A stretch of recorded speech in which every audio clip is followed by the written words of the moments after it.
You are 22 years old and you have a piece of paper that says you are qualified. It is laminated, embossed, folded neatly inside a manila envelope that your mother pressed into your hands before the bus. You have never worn a tie that you tied yourself. The lobby smells like new carpet and someone else's ambition. Your first badge has a photo that still looks like you. You clip it to your belt loop because you saw someone else do it. The turnstile beeps. The elevator hums. Your desk is a cubicle with gray fabric walls, a monitor that is too heavy to move, and a phone with 24 buttons, most of which you will never touch. The woman in the next cube shows you how to order a password reset. She has been here 9 years. She says this like it is an achievement or a sentence. The work itself is not hard. That is the first trick. You process spreadsheets. You route emails. You attend meetings where you say nothing, and then receive a recap of what was already decided. The hard part is the structure. The way your day is broken into 15-minute increments. The way your bladder learns the meeting schedule. The way you stop noticing the fluorescent lights until you step outside and the sun hurts. After 6 months, you no longer think about your life before. The commute becomes a membrane, not a transition. Your college friends call less. Your hobbies become chores you are too tired to do. You start drinking coffee even though you hate it, because everyone else does, because the ritual matters more than the taste. One Friday you work late, not because you have to, because you have nothing else. The office is quiet. The cleaning crew vacuums around your feet. You realize with a clarity that feels like a window cracking that you have built nothing. You have processed data. You have sent emails. You have filled a role. But the role has filled you more than you have filled it. This is the first irreversible shift. You start to believe that your fatigue is normal, that the heaviness behind your eyes is just adulthood, that the weekends are for recovery, not for living. Year 2, you are promoted, not because you are brilliant, because you stayed. The new title gives you a bigger badge, an office with a door, and a responsibility for the work of others. You learn to speak in meetings. You learn to say, let's circle back, and I'll take that offline. You learn that confidence is a performance, and performance becomes habit, and habit becomes belief. You begin to manage people. One of them is older than you. He has been here 12 years. He does his work quietly, competently, and without complaint. You are supposed to review him. You sit across from him in a conference room with a form that asks you to rate his performance on a scale of 1 to 5. You give him a 3, not because he deserves it, because you are told that no one deserves a 5, because a 5 means there is no room for growth. And growth is the fiction that keeps everyone moving. He nods. He thanks you. He returns to his cube. You sit in the empty room and feel something in your chest that you will later learn is complicity. Year 4, the company is restructured. The word is always restructured, never fired. There are meetings with HR. There are envelopes with severance packages. There are people who cry in the bathroom. You do not cry. You attend a training session on change management. You learn that emotions are barriers to productivity. You learn to compartmentalize. Your marriage begins to show the same architecture as your job. You schedule date nights.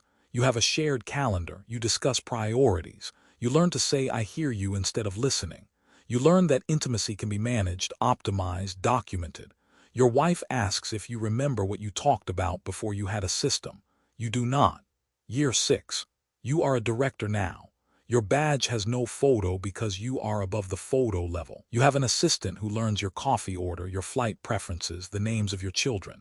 She knows more about your life than you do. You travel every other week. The hotels blur. The cities blur. You wake up in a room that could be any room and you check your phone before you remember where you are. You have a heart scare. Not a heart attack, a scare. Your doctor uses the word event. She tells you to reduce stress. She gives you a pamphlet with a diagram of a leaf. You nod, you leave the pamphlet on the plane. The cost is no longer abstract. It is written in your blood pressure readings, your sleep medication, the way your hands shake when the caffeine wears off. You do not stop, you cannot, because stopping would mean facing what you have become. Year 8, the second promotion. You are now a vice president. The title is meaningless, but the pay is not. You have a corner office with a window that actually opens. You never open it. You have a team of 47 people. You know the names of 12. You tell yourself this is efficiency. Your children are teenagers. They do not tell you about their lives because you are never there to hear it. You know their birthdays from the calendar alerts. You know their schools from the tuition statements. One evening your daughter says you don't know me and you do not contradict her. Year 9. The layoffs. They always come. You are the one who has to deliver them. You sit in a room with a stack of envelopes. You call people in one by one. You recite a script. You do not look at their faces. You learn to say this is not personal and mean nothing by it. One of them is the man you managed 6 years ago, the one you gave a 3. He sits across from you. He is 54. His hands are folded on the table. He asks if there is anything he could have done differently. You say no. You are not lying. You are just not telling the full truth. After he leaves, you close the door. You stare at the stack of remaining envelopes. You realize that you are no longer the person who felt the window crack. You are the one who sealed it shut. Year 11. The merger. A larger company acquires yours.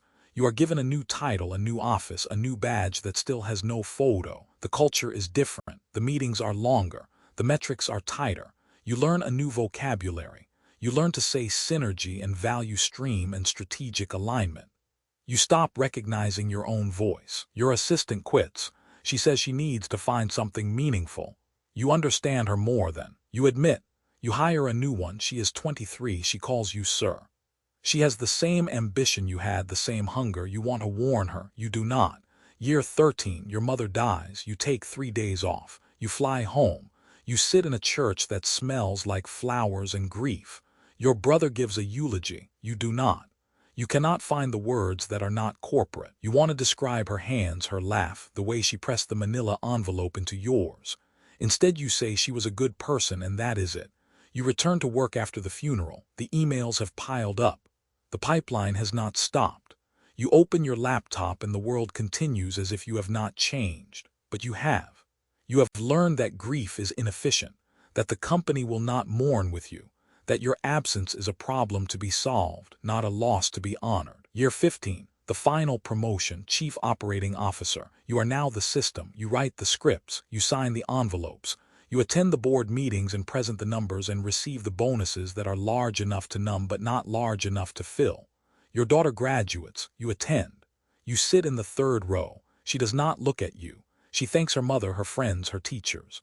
She does not thank you. You realize she should not. You do not know her. You never knew her. You knew the calendar alerts. Year 17. The collapse, not financial, psychological. You are in a meeting. You are presenting quarterly results. The numbers are good, the room is nodding, and you stop speaking. Your mouth is open, no sound comes out. You look at the faces around the table and you do not recognize them. You do not recognize yourself. You excuse yourself. You walk to the bathroom. You look in the mirror. You see a stranger in an expensive suit. You see the ghost of the person who once had a manila envelope and a mother who believed in him. You leave. You drive home. You sit in the driveway for an hour. The garage door is white. The house is dark. Your wife is inside, living a life you have optimized yourself out of. You turn off the engine. You wait. You do not know what comes next. This is not a redemption. There is no speech, no epiphany, no second act where you find yourself in a mountain cabin or a non-profit or a novel you always meant to write. This is the end of something, and the end is just silence. You go inside. You sit on the couch. Your wife asks if everything is okay. You say yes. You have said yes for 17 years. You do not know how to say anything else.